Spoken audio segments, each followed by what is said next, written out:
शांततेमध्ये जगायचं आहे की अशांततेमध्ये जगायचं आहे? मी फार वेळ बोलणार नाही, पण जी सत्य परिस्थिती आहे ती आपल्या समोर मांडणार.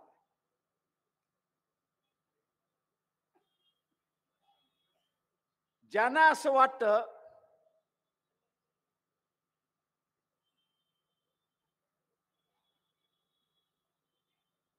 की महात्मा फुले, शाहू महाराज, बाबासाहेब आंबेडकर आणि महात्मा गांधी यांचा असणारा विचाराचं राज्य यावं असं ज्यांना ज्यांना वाटतंय, त्यांना असं वाटतं की सगळ्यांनी एकत्र आलं पाहिजे आणि बीजेपीच्या विरोधात लढलं पाहिजे.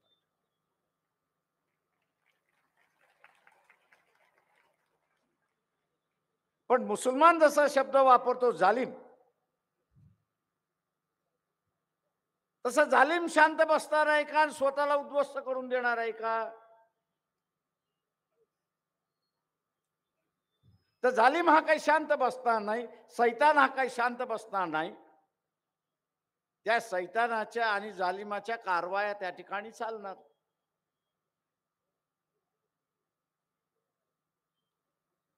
आणि या जालिमाच्या आणि सैतानाच्या कारवाया काय चालणार, ते यांना एकत्र येऊ द्यायचं नाही.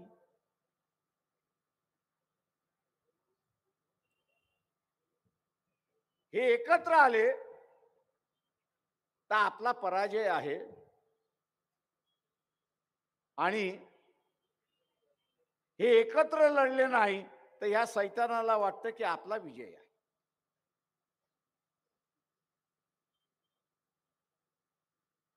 आणि हे सैतान कोण आहे? तर RSS, बीजेपी हे सैतान आहे. मोदी हे त्याच्यातलं.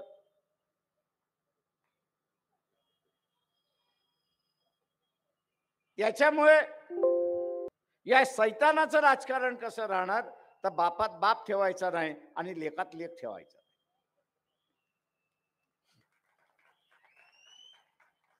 आणि त्याला बापात बाप ठेवायचा नाही, लेखात लेख ठेवायचा नाही, तर आज तो सत्ताधारी आहे. जेव्हा सत्ताधारी असल्यामुळे सगळी सत्तेची सगळी यंत्रणा तो वापरणार.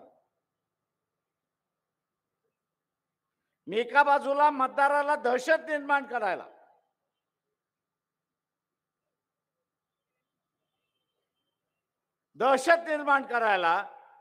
आणि दुसऱ्या बाजूला जेलमध्ये टाकायला.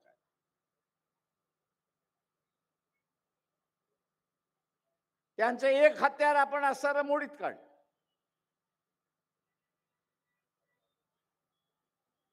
जी 5 महत्वाची हिंदू समाजाची मंदिरं आहेत, आस्था आहे,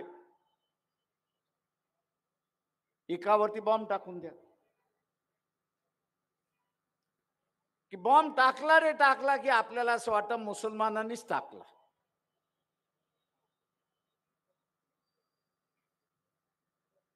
बॉम्ब आणि मुसलमान हा असणारा जुळलेला आपल्या डोक्यात फिट झालेला आहे.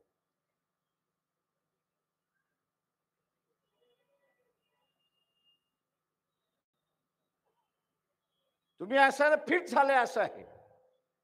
म्हणजे मग मुसलमान एका बाजूला गेले आणि उरलेले सगळे एका बाजूला गेले. आपल्याला जिंकायला सोपं आहे. बाई हे या देशामध्ये होऊ शकतं. आपण आगा केला आणि हे करायचं नसेल तर मिलिटरीच्या ताब्यामध्ये देऊन टाका इलेक्शन होईपर्यंत, त्याचं असणारं संरक्षण करण्यासाठी.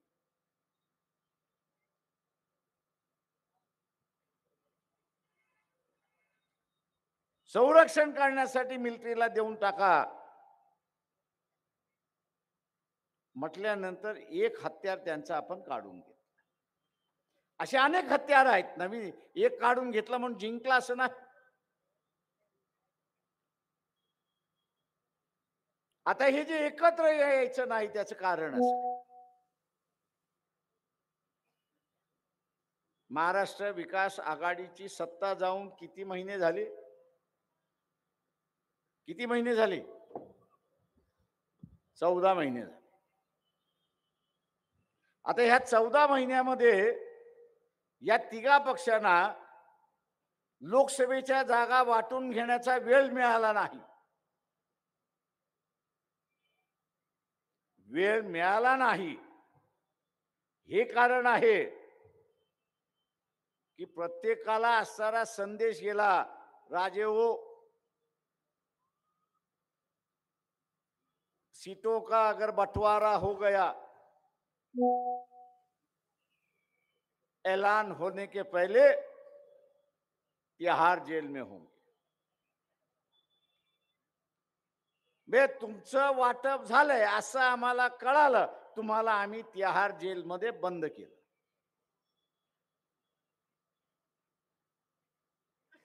आता मला सांगा, किती जण पोलिसांनी सांगितलंय की मी तुला आता पकडून घेऊन जातो. किती जण जायला पोलिसाबरोबर तयार होतील? अर्धे जण तर पळायला सुरुवात होतील, हातापाया पडायला लागतील. अरे बाबा, कशाला जेलमध्ये घेऊन चाललेला आहेस, माझं आयुष्य कशाला बर्बाद करतोयस, अमुक करतोयस, तमुक करतो, असे नाना तऱ्हेने. आणि नाही जमलं तर थोडं घे आणि मला सोडून टाक. हे आपली वागणूक आहे. या आपल्या वागणुकीवरनं ज्यांच्यावरती इन्क्वायरी चाललेली आहे त्यांना धमकवली आणि त्यांना धमकी दिली, तर आपण जसं वागतो तसं ते वागणार नाहीत का? वागणार, बरोबर. का कोणालाही जेलमध्ये जायचं नाही, कोणालाही लालू प्रसाद व्हायचं नाही. लालूनी म्हटलं तुम्हाला जेलमध्ये टाकायचं टाका, मी राजकारण जेलमधनं करेन, पण मी तुमच्या समोर झुकणार नाही.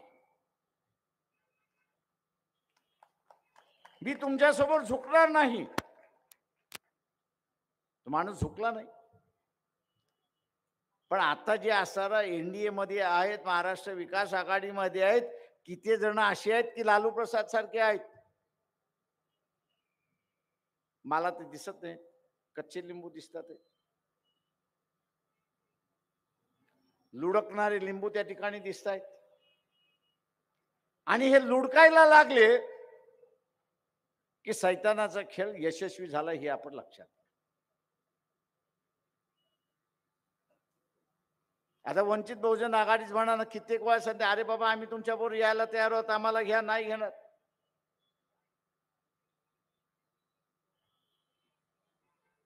मोदीने त्यांनाही सांगितलंय की तुम्ही असं वंचितवाल्यांना घेऊ नका, कारण का आम्ही त्यांच्या विरोधात चौकशा लावल्या, साले खडकू आहेत, काहीच मिळत नाही त्यांच्याकडे, भिकारीपेक्षा भिकारी आहेत सगळे.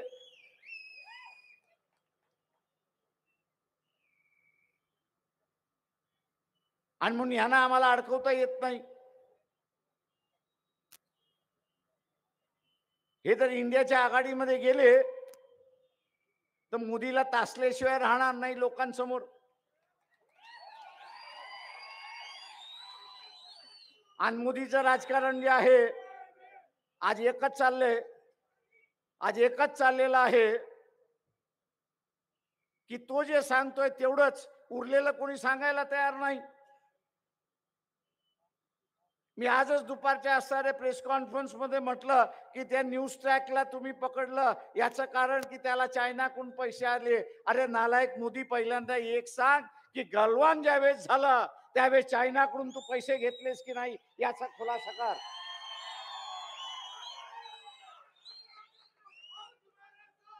मी आजही आपल्याला असणारं सांगतो, चायना बरोबर गलवान मध्ये सोल्जरचं जे आहे, आर्मी मेनचं जे आहे, हातातील लढाई ज्यावेळेस झाली त्याच्या 4 दिवसाच्या नंतरचं वर्तमानपत्र काढा आणि 4 दिवसाच्या वर्तमानपत्रानंतर मोदीला चायनाने पैसे दिले. या बातम्या आहेत, हे आपण असं लक्षात घ्या. त्या न्यूज चॅनलने पैसे घेतले म्हणून ते देशद्रोही आहेत. मोदी, तू असा कुठला लागलेला आहेस रे की तू असणारा देशद्रोही नाहीस? चायनाकडून तूही पैसे घेतलेले आहेस, मग तूही देशद्रोही झाला. त्याला माहित आहे हे जर भारतभर असे प्रश्न उपस्थित व्हायला लागले तर आपली चितू व्हायला वेळ लागणार नाही. इंडियातले असणारे ते म्हणतात, प्रकाशराव तुम्ही काही बोलू शकता. हा म्हटलं मी काही बोलू शकतो याचं कारण की माझ्या पाठीमागे इन्क्वायरी नाही. तुम्ही काहीच बोलू शकत नाही कारण का तुमच्या पाठीमागे इन्क्वायऱ्या लागलेल्या आहेत.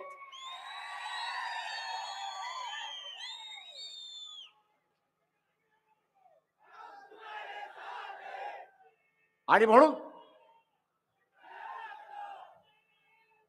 उद्याच्या ह्याच्यामध्ये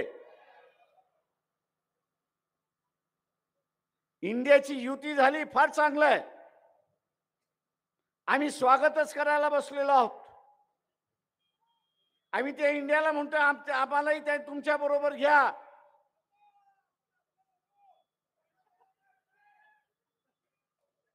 आम्हाला जाण्याची गरज आहे. तुझा विचार तुझ्याकडेच ठेव.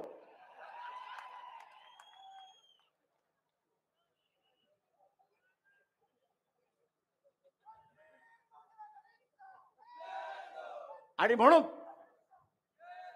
आपण शेवटपर्यंत प्रयत्न करणार आहोत की असताना सगळे एकत्र मिळून लढले पाहिजे. जसा प्लॅन एक असतो तसा प्लॅन बी सुद्धा आपण तयार ठेवला पाहिजे आणि तो लोकांनी तयार ठेवला पाहिजे. दिवाळी होऊन जाऊ द्या,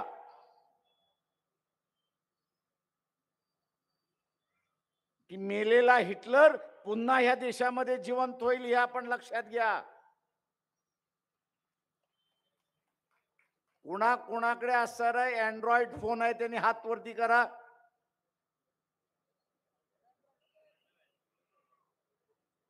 सगळ्यांकडे आहे, बरोबर. त्या युट्यूब वरती जायचं आणि त्या युट्यूब वरती हिटलर आणि जू, हिटलर डॅश जू अट्रॉसिटी असं फक्त टाईप करायचं आणि त्याच्यावरच्या येणाऱ्या ज्या फिल्म्स आहेत त्या आपण असणारा बघा. हिटलरनी ज्या पद्धतीने जूचा असणारा अत्याचार केला, तिथल्या जिंकलेल्या नागरिकांचा अत्याचार केला, त्याच्यावरती नंतर निघालेल्या असणाऱ्या ह्या फिल्म्स आहेत. ते बघता तुम्हाला गोधराची आठवण येईल. ते बघता तुम्हाला मणिपूरची असणारा आठवण येईल. मुंडकं कापलेला, हात कापलेला, पाय कापलेला, उपाशी पडलेला माणूस रस्त्यावरती, ती हालत दिवाळीनंतर होण्याची असणारी शक्यता आहे हे आपण असणारा लक्षात घ्या. हे जे 4-5 टार्गेट लव जिहादच्या नावाने, गोरक्षकाच्या नावाने जे गावागावामध्ये फिरतायत, शहरामध्ये फिरतायत, माझं सर्व नागरिकांना आव्हान आहे, यांचा बंदोबस्त पोलीस करणार नाही. का पोलिसाचे हात बांधलेले आहेत. त्यांना आदेश देण्यात आलेले आहेत की तुम्ही यांच्याकडे जरा नरमाईने बघा. यांचा बंदोबस्त हा नागरिकांनाच करावा लागेल हे आपण असं लक्षात घ्या. शांतता ठेवायची असेल, शांतता ठेवायची असेल आणि या तरुण पिढीला जे भयभीत केलेलं आहे, आज गुजरात मधला असेल, मणिपूर मधला माणूस असेल, त्याला आपण म्हटलं अरे तो म्हणतो नाही नाही तोबा तोबा तोबा तोबा करत बसतो. हे 4-5 टाळकी आहेत, त्याच्या पुढे टाळकी नाहीयेत. यांना शहरामध्ये आणि गावामध्ये गावकऱ्यानेच अडवलं पाहिजे, शहरवासियानेच अडवलं पाहिजे. यांची हिंमत नाही की गावापुढे लढण्याची ही आपण असं लक्षात. हिटलर आयुष्यामध्ये एकाच गोष्टीला लढत होता आणि घाबरत होता, तो असं म्हणत होता की लोकांची जनशक्ती समोर कोणीच लढू शकत नाही आणि मी पण लढू शकत नाही, पण एकट्या एकट्याला गाठून मी निश्चितपणे लढू शकतो. हा नवा हिटलर जो देशामध्ये जन्माला येतो, नवा हिटलर जो देशामध्ये जन्माला येतोय, त्याच्याशी लढायची असेल तर आपली सगळ्यांची शक्ती एकत्र आली पाहिजे, हे असताना लक्षात घ्या.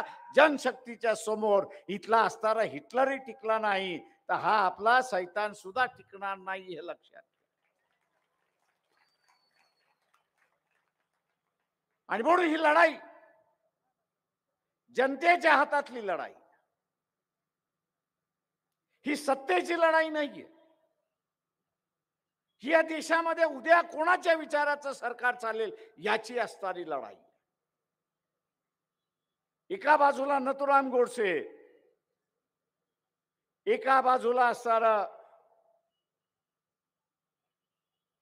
हेगडेवार, गोलवलकर असा विचारसरणी, आणि दुसऱ्या बाजूला महात्मा फुले, शाहू महाराज, बाबासाहेब, महात्मा गांधी असा विचारांचा लढा आहे. पुढचा लढा, पुढची व्यवस्था कशी राहणार हा त्याच्यातला भाग. महात्मा गांधींना गोळ्या का घातल्या? RSS वाले मोहन भागवत माझ्या बरोबर या व्यासपीठावरती या, वाद विवाद आपण असताना करू. तुम्ही असं म्हणताय की महात्मा गांधीने 60 कोटी पाकिस्तानला द्यायला सांगितले आणि म्हणून त्याला नथुराम गोडसेने गोळ्या घातल्या.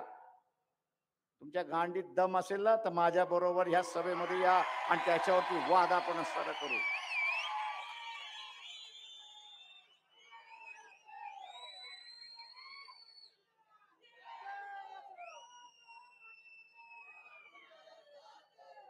महात्मा गांधींचा असणारा जो आग्रह होता तो ओबीसीने लक्षात घ्या.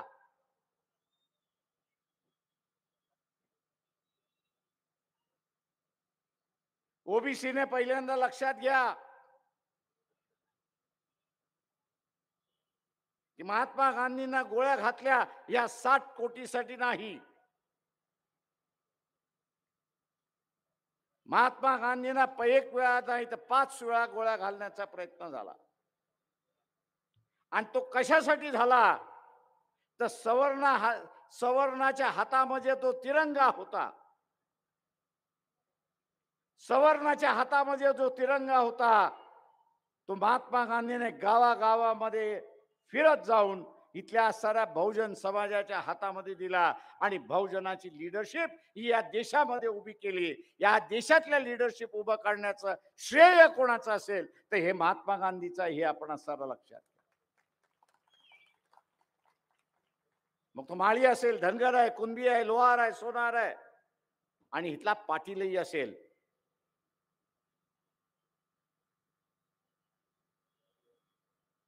इथल्या राजकीय पटलावरती आणायला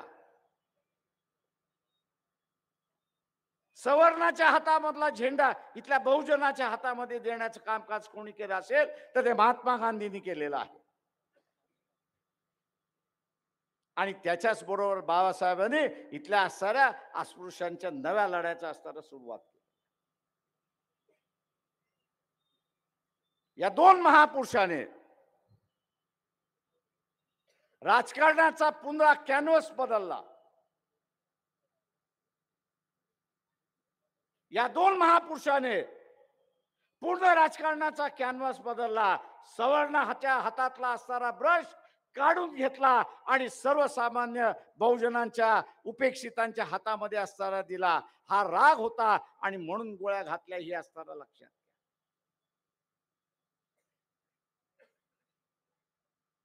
RSS वाले त्या 60 कोटीचा असणारा ताकद असेल, हिंमत असेल तर माझ्या प्रश्नाचं उत्तर द्या. त्या 60 कोटीचा असणारा करारनामा कोणी नेगोशिएट केला?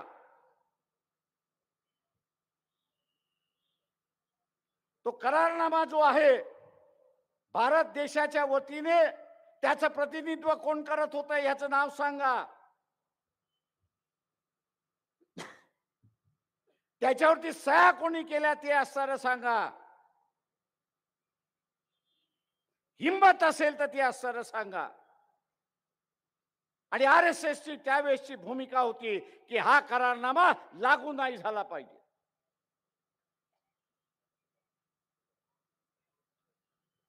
आंतरराष्ट्रीय जाणकाराचा महात्मा गांधी होता म्हणून तो म्हणाला हा देशाचा पहिला करारनामा तुम्ही तुमच्या कॅबिनेटने केलेला आहे.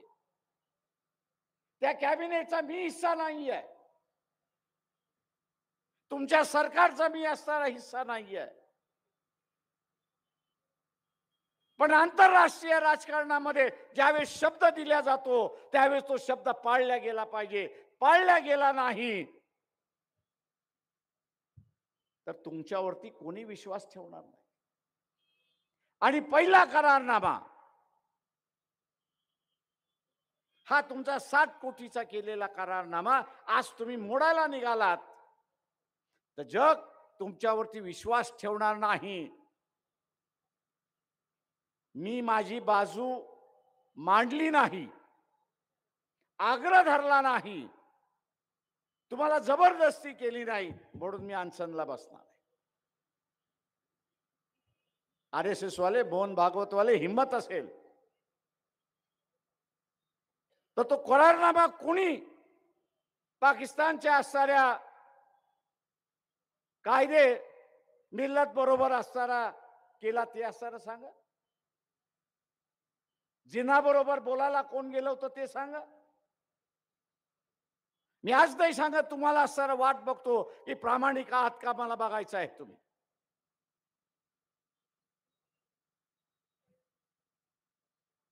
तो करारनामा कोणी केला तो असणारा सांगा.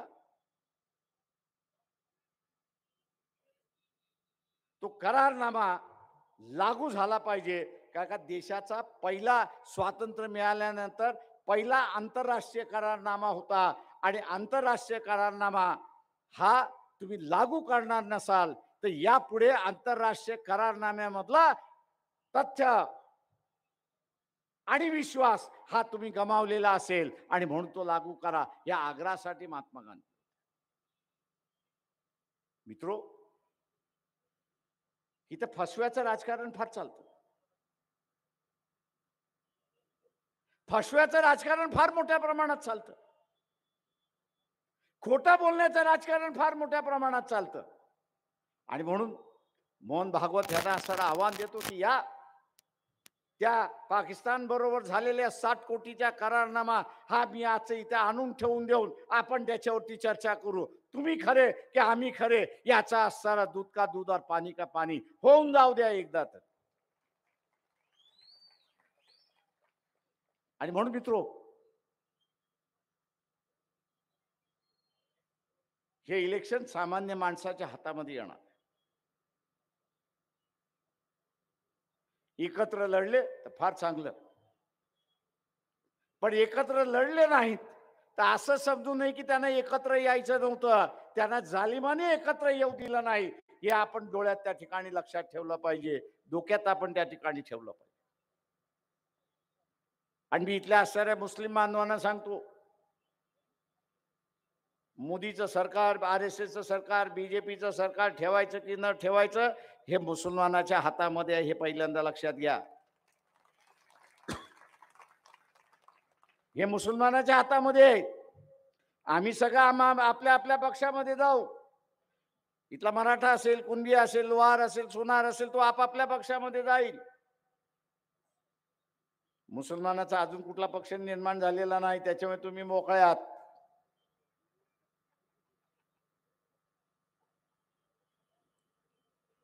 आता तुम्ही काही जण मुसलमानातले काँग्रेसमध्ये आहेत, काही जण BJP मध्ये आहेत, काही जण NCP मध्ये आहेत, काही जण शिवसेनेमध्ये आहेत.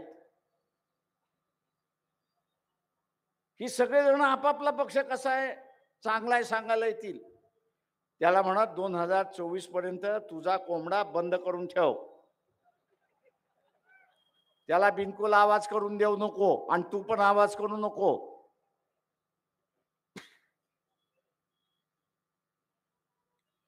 काँग्रेसचा कोंबडा असेल, एनसीपीचा कोंबडा असेल, बीजेपीचा कोंबडा असेल, शिवसेनेचा कोंबडा असेल, हे वेगवेगळे लढले तर त्या कोंबड्याला म्हणायचं तू आता कोंबडीसारखा खुडूक झाला पाहिजेस. या इलेक्शन मध्ये कोंबडीसारखा तू खुडूक झाला पाहिजे. वक्तव्य केलेलं आहे प्रकाश आंबेडकर यांनी. आणि मुस्लिम समाजाने लाख, सव्वा लाख, 1.5 लाख, 2 लाख मतदान प्रत्येक लोकसभा मतदारसंघामध्ये आहे. धनगराच्या मेंढऱ्याप्रमाणे तुम्ही चाललं पाहिजे. धनगराची मेंढरी आणि मेंढपाळ ही एका लाईनीत चालतात. तसं इलेक्शन मध्ये मतदान करताना 2000 या 5 उमेदवारांपैकी कोणाकडे जास्ती मतं आहेत,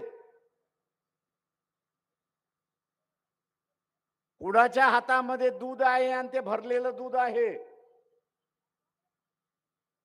त्या भरलेल्या दुधामध्ये तुम्ही साखर टाकली, गोडवा येईल आणि ते ओतू नाही जाईल आणि बीजेपीला तुम्ही हरवलेलं असेल हे लक्षात घ्या. पण कंडिशन काय? कंडिशन काय? कंडिशन काय? मुसलमानांना कंडिशन काय? त्या धनगराच्या मेंढऱ्याप्रमाणे गेलं पाहिजे आणि काँग्रेसी, एनसीपी, बीजेपी, शिवसेनेतले कोंबडे झाकून ठेवले पाहिजे किंवा खुडूक करून ठेवले पाहिजे. हे जर मुसलमानाने केलं तर मोदी गायब झाला, आरएसएस गायब झाली हे आपण लक्षात घ्या. आणि भीतीचं वातावरण हे तुम्ही 1 दिवसामध्ये बंद करू शकता अशी परिस्थिती आहे. परिस्थिती कठीण आहे. माझं मन मला एक सांगतंय पण विचार दुसरं सांगतोय. करणार काय?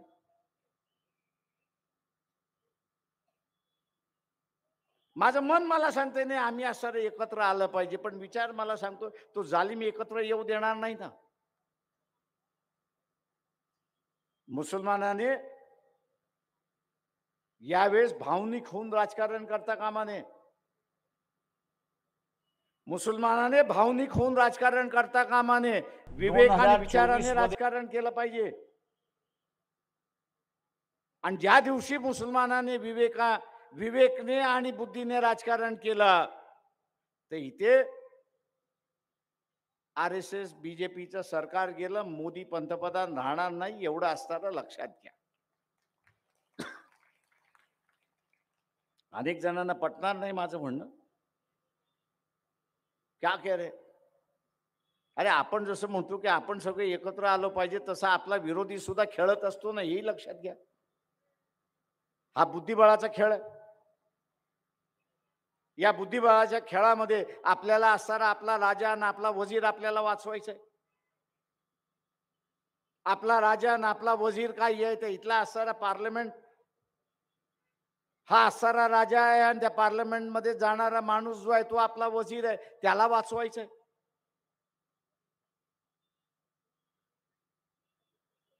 तेव्हा या इलेक्शन मध्ये बुद्धीने खेळावं लागेल.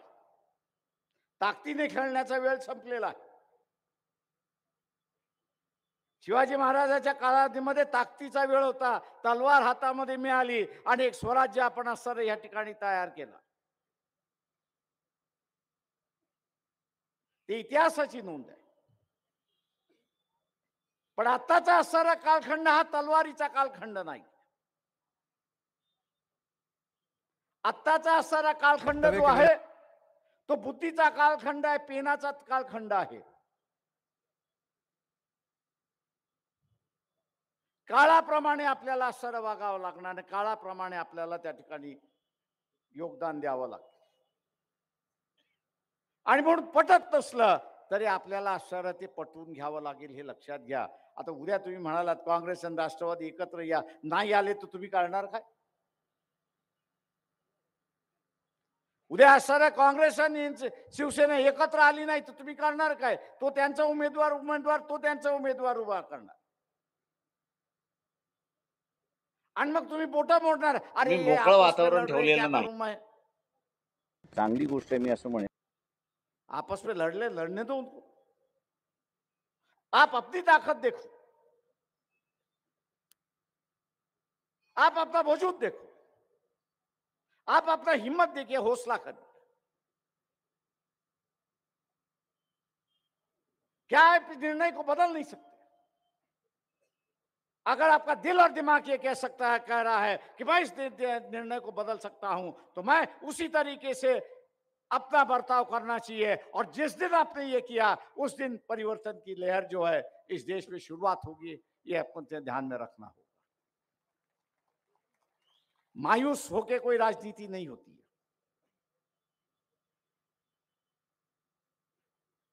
अगर जीतना है मैदान में, तो बाद में जीतना होता है, पहले दिमाग में जीतना होता है. दिमाग में एक दफे जीत बैठ गई, कागजों पर और मैदान में उतारने में कोई समय नहीं लगता है. अगर जीत दिमाग में ही नहीं बैठी है, तो आप जीतोगे कहां से, खेलोगे कहां से? क्या राजनीति इस वक्त जो है दो खेमे में बढ़ चुकी है. एक जो है नथुराम गोडसे, हेगड़ेवार गोलवलकर इस खेमे में बैठी हुई है, और दूसरा जो है वो महात्मा फुले, शाहू महाराज, बाबा साहब अम्बेडकर, महात्मा गांधी, इनके विचारों में बैठी हुई है. दोनों में से एक रास्ता है.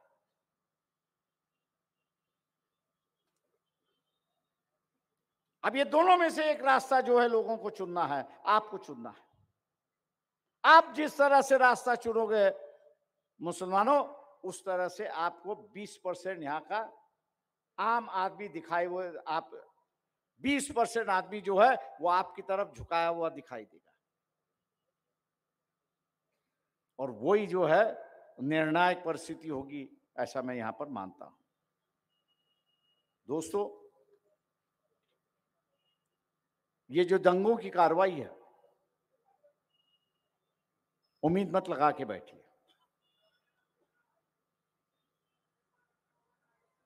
इसलिए कि अभी के जो गृह मंत्री है, उस वक्त मुख्यमंत्री थे, उनकी तरफ से सुप्रीम कोर्ट में एफिडेविट दाखिल किया कि भीमा कोरेगांव के जो 2 आरोपी है उसको हम पकड़ेंगे. एक को पकड़ा, लेकिन दूसरे को पकड़ने की हिम्मत नहीं.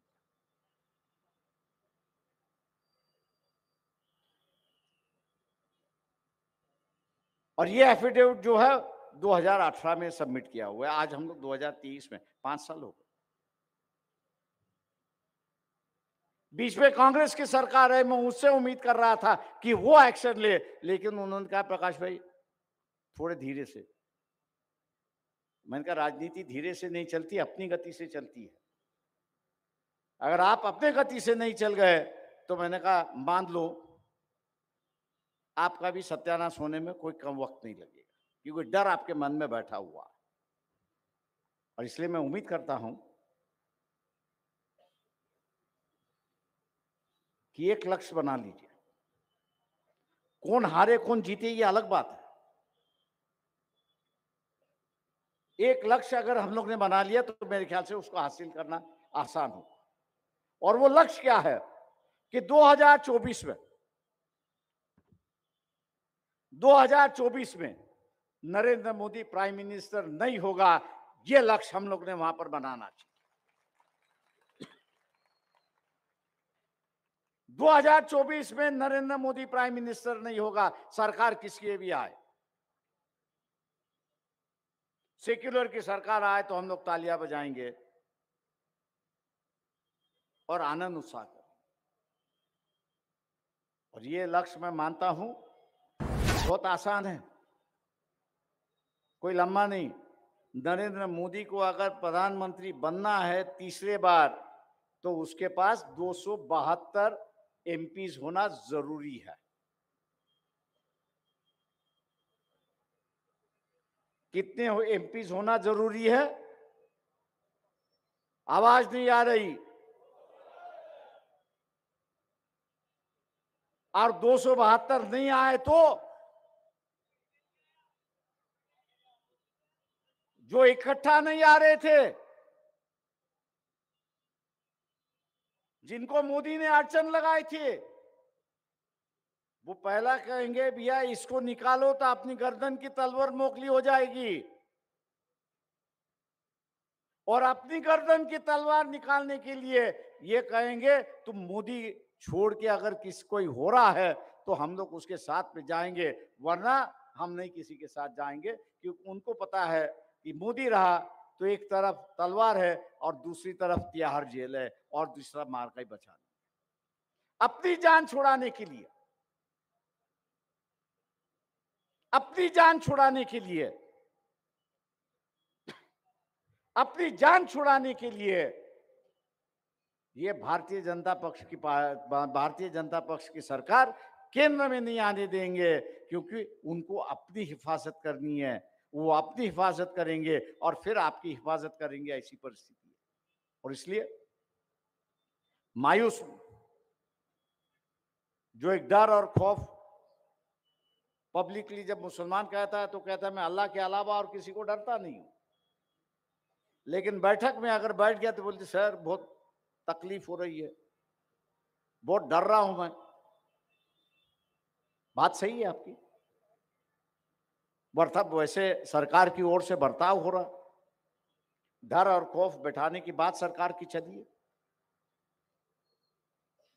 लेकिन अगर हम लोग हिम्मत से चले